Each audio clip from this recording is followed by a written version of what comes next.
May isang katulong na umaalog-alog malapit sa isang pinto. Isang teenager ang may pinakamagandang oras sa buhay niya kasama ang maraming babae. Ito si Zorro Movie Recap Tagalog. Si Roger ay isang batang binatilyo na kamakailan ay dumaan sa mga hormone at si Ursula, isang kasambahay, ay nagulat sa mga pagbabagong pinagdaanan ng kanyang katawan. Binati siya ng kanyang ina pagdating sa bahay at ang kanyang tiyahin na si Marguerite ay lumuhad para linisin ang dumi sa kanyang pantalon.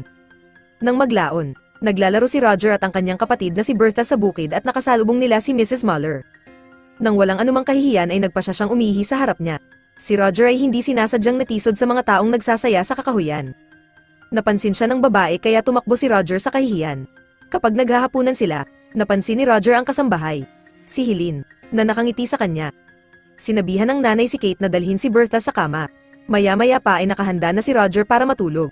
Nakarinig si Roger ng ingay na nagmumula sa mga bulwagan at napansin niya na ang katulong ay sobrang sus. May isang katulong na